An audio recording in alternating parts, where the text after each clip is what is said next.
Hey, this is Ish, and today I want to talk to you about the 7th chakra, which is the Crown Chakra or Sahasrara chakra. And this chakra is located a few inches above the crown of our head. So it's actually not within our body per se, but rather representing the universe and the world around us itself. So this chakra is represented by the color of violet or white light. And it represents the universe all around us and our connection to it. So it's a very subtle point here. And it is represented by the mantra of Om. So you might have heard of Om before, and it's actually a very sacred chant that represents the communion or union of everything around us. And we also have learned from other talks that there are ways of releasing stuck energy in different chakras. And for this particular chakra, the releasing vowel is ing. So anytime you do any yoga pose where you are targeting the crown area, such as headstand or shoulder stand, you would chant ing to release stuck or excess energy. And to give you an idea of what the essence of this chakra is like, I'm going to read you a poem by Amanda Coppola. And this is all about the 7th chakra, which is the crown chakra. Lift my crown to the sky, friendly with the stars. See horizons as the dawn rises from the tides. Glowing softly, light reflects the magic of this work. With little effort, multi-transits plant the golden crops. The sky above, earth below, the ocean splashing on the shore. Witness this miracle. Otherworldly visions emerge to remind me that I am that I am.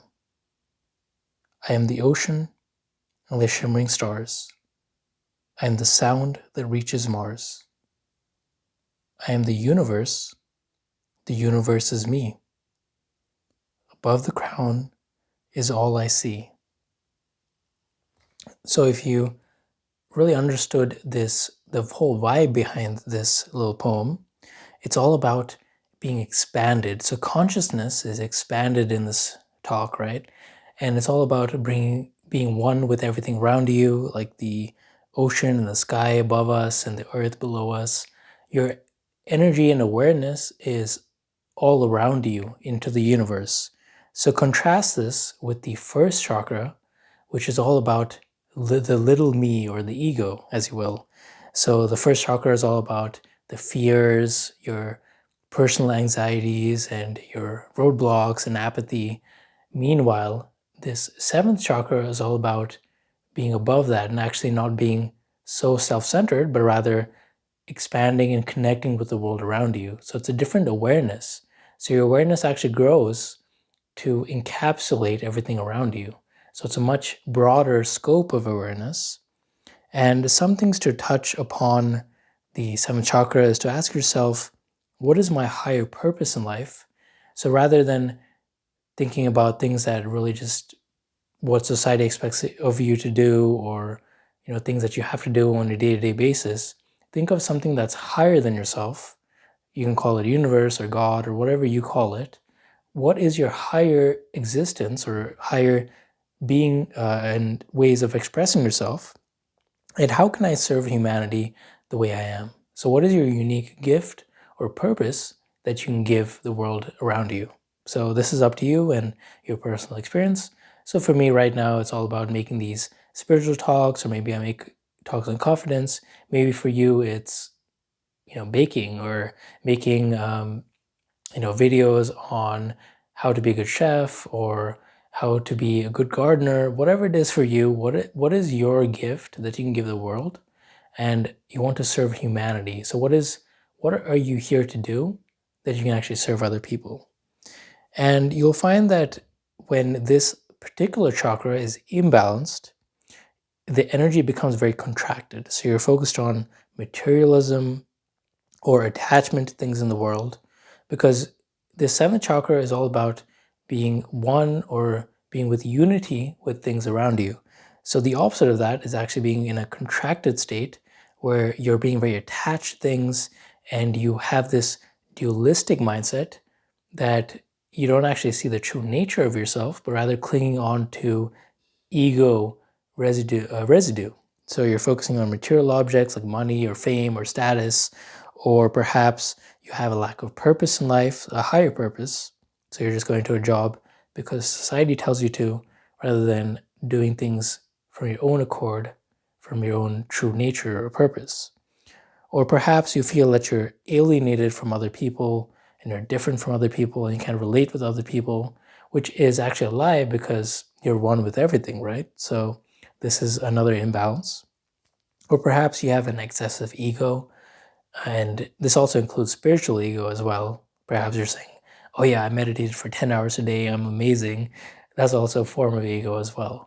So these are all different qualities which disconnect you from this whole union of expanded awareness. So, in a healthy state, you're able to interact with the world freely without any kind of attachment. So, it's not all about being this monk where you're just away from life, but rather you can interact with life without any kind of attachment to different outcomes. So, you're able to interact freely without the grasp of your ego.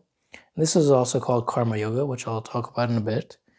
And you're also in a healthy state, you're connected with life itself. So you're connected with things around you. You're not pushing things away or grasping for things, rather letting things be. And you're just freely interacting. And in a healthy state, you have this certain purpose or gift that moves you in life.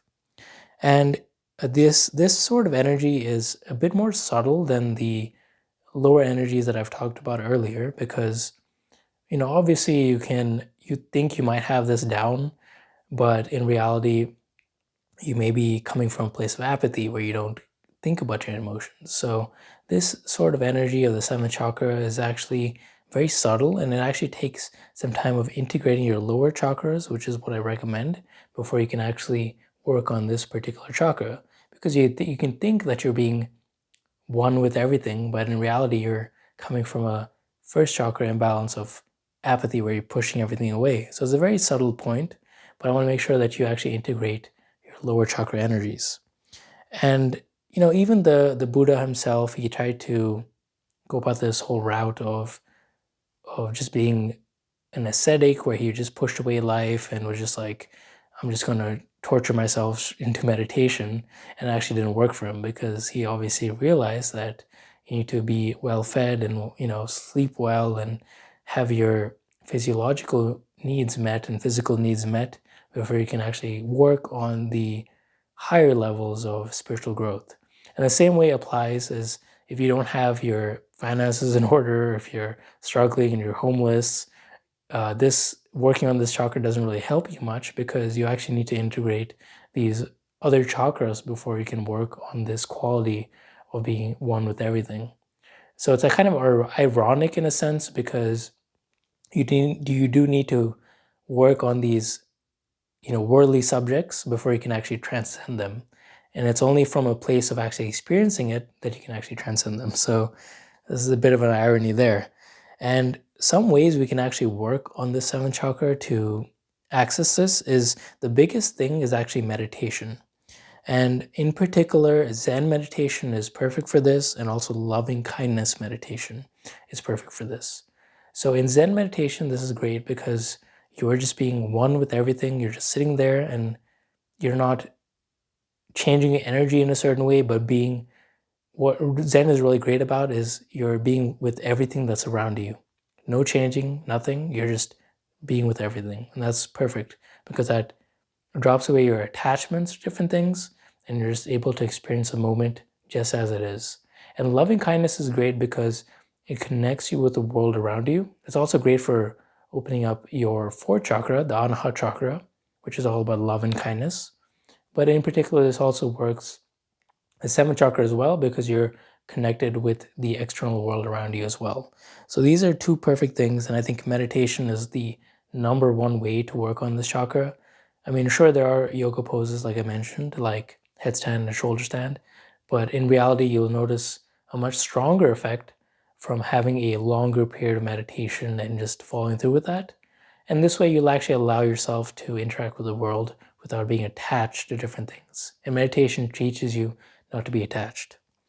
There are other things you can do as well. So if you're into crystals, you can have a clear quartz crystal in front of you, and that's said to work on the 7th chakra. Or you can have a blue sapphire crystal. Another thing you can do is embracing minimalism. So this is very big in the West now. It's kind of a trendy thing. You can watch a bunch of YouTubers talk about minimalism. But all this is just simplifying your life and material possessions, where you can just have the things that you need and not getting more stuff because you just feel like collecting more. So just being very simple with what you have and actually feeling gratitude for what you actually have. Now, the next thing is you can actually go on meditation retreats, and this will actually stimulate this kind of environment where you're working on the 7th chakra. So I personally find that meditation retreats in particular just naturally have this vibe of hitting all these prerequisites of getting that 7th chakra. So you're in this silent space of pure meditation. You're also in that place where you don't have a lot of material things around you, so just the bare essentials of what you need. So that also covers that materialism part. And sometimes you take a vow of silence where you're not talking to other people, so you're just very mindful of what you say. And there are also a lot of rituals where you devote your practice to the greater good of society. So like being a bodhisattva, where you care about other people and finding liberation to other people. So you're targeting all these perfect qualities of the 7th chakra just naturally through the course of your retreat. So that's why I recommend going to a meditation retreat if you can. And another thing to work on the 7th chakra is going through things like karma yoga, where you actually focus on the process of whatever you're doing without the end result. So, for example, I'm making this talk right now, you're listening to me.